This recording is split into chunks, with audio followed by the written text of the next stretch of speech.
Thanks, Judy. Thanks for the invitation, and I'm really delighted to be here, and especially having, like Judy said, not been at an event like this, but been in your shoes and trying to decide where to come to graduate school. I'm especially pleased to be here.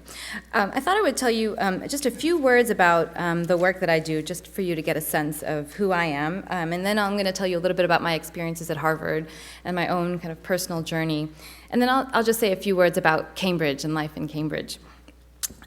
So I am a sociologist by training, and I study racial and ethnic inequality in education. And I've just finished a book on called Balancing Acts: Youth Culture in the Global City, which is based on my doctoral dissertation, and it's about youth culture among children of immigrants at high schools in London and New York City. So I'm kind of a big city person, which I'll come back to that theme in a moment. And I have a new project on diversity in higher education, again in the United States and Britain, and that's about looking at multiculturalism and discourses around diversity in higher education in these two national contexts and at elite places like Harvard. So my journey at Harvard started a long time ago, 1997, and I guess I don't need to lean into this. And I came actually here to the School of Education for my master's degree. I had just after college, I moved to New York City as soon as I could to be a teacher, and then decided that I was going to be a teacher as my career, which is something we have in common. And taught for a year, and then thought, okay, I should get a master's degree in this field so that I know what I'm doing, and came here. I then was a teacher for about 5 years, and then decided that I wanted to do a doctorate, and came to the sociology department. Now, this was actually an agonizing decision for myself. I like big cities. I wanted to stay in New York City. I was, a 20-something, and I had my friends, and I had this community.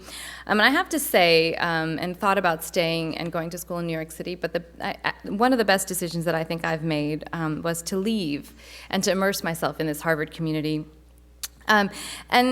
Most graduate students who come to Harvard leave somewhere to come here, and that really kind of creates a certain kind of community. And so, rather than a bunch of people sticking with their own friends and going to somewhere in the place that they live, this is a place where people come, and if you're starting out, whether you're a master's student or a doctoral student, everyone's in the same boat. And so it really kind of fosters this sense, this social life and intellectual community. And it's really nice that this event is across the schools, because it used to be that you would meet people in other schools through your maybe roommates. You kind of end up living with people who are. I lived, when I did my master's degree, with people who were at the Kennedy School, so I got to know a bunch of people at the Kennedy School that year, who I'm still friends with, and so it's sort of a place where you have this nice student community as a graduate student as well, so it's not just undergraduates. And then I left Harvard again to move to, and I kept so you see this trajectory of moving between New York City and Cambridge, with this, I seem to have had these two gravitational pulls. One is the city and one is Harvard. And as much as I would like to move Harvard to that city, that's not possible. And then I moved to London, and I started out doing some of my doctoral research there, and then I took a job there after I finished the doctorate at the University of London. And I taught there for 4 years before I came back to join the faculty at the Graduate School of Education. And I'm sure that my experiences here brought me back. And so one is the decision to come here and come back because it's such a wonderful place, but the other is the opportunity to come back. So I'm sure that, being a master's student here, getting letters of recommendation helped me get into the doctoral program. And the doctoral program, the faculty that I work with, I'm sure, had played a role in influencing my colleagues to hire me here at the School of Education. And one of the things that I think is important to think about is that one doesn't often think about is the resources beyond one's department within the university. So when I was doing my master's program, I actually took, believe it or not, a class in English literature. I also took a class at the law school. I took a class in sociology.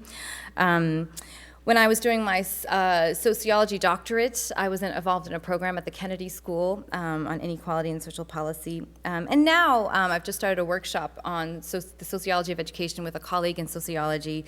I have a grant that recently ended from the medical school. So you can see that Harvard is a place with these kind of amazing resources and opportunities that go well beyond your school. So, you know, if you're doing a program that's more than 1 year, often by the end of the first year, you're ready to sort of branch out, or even, you know, even in the 1-year master's degree, I was kind of branching out as well.